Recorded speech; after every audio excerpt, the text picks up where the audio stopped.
Gandang umaga sa inyong lahat, mga kaibigan at mga followers ko. Ngayon po ay Sabado, July 13, 2024. Nandito po ako sa Area 1 ng ating dragon fruit at makikita nyo ang dami ng mga pula. Mga pula na nahihinog na. Ganito lang ko natin, sir. Yung mga pulang-pula lang ang kukunin natin para Arman. Yan lang. Sana. Harvest.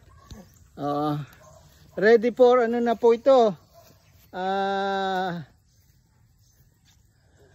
Yung anak ko kasi si BG ay gumagawa ng wine at nagte-testing na kami ng dragon fruit wine. At masarap naman. Sa dami ng ating dragon fruit, ang next project namin is to develop a dragon fruit wine. At nakadalawa na po kaming sample at natikman ko masarap naman. Meron po ring pwedeng gawin na jam at saka vinegar ang mga dragon fruit. So marami siyang byproducts itong dragon fruit natin. So sa ngayon napakarami ng ating pakita mo yung Arman. Dragon fruit. Mag-iisang drop na po to. Bumati ka Good morning sa inyo lahat. Arman at kaga grass cutter lang nila Dodong at mahaba na naman yung ibang parte ng ating dragon fruit. So sa bawat poste mga 3 hanggang 4 ang mga lumalabas na bunga. Pag green pa siya, so mag-umpisa siguro bumilang ka ng mga 1 to 2 weeks at magiging pula na itong mga green na dragon fruit.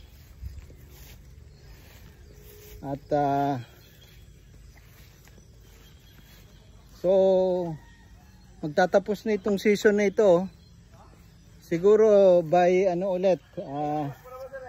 by December meron na naman tayong mga bunga, pero tuloy-tuloy po ang lagay ng abono dito para sige ang kanyang pagbunga at makakuha tayo ng harvest come December.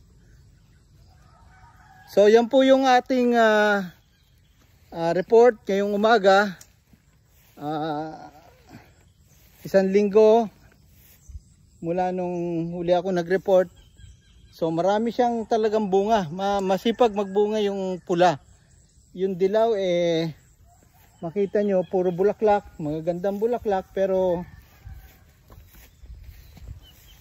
tingnan nyo yung bulaklak ng dilaw, napakaganda ng bulaklak ng dilaw, pero mabagal po siya maghinog. Hindi kagaya ng pula, ang bilis ng pula, mahinog.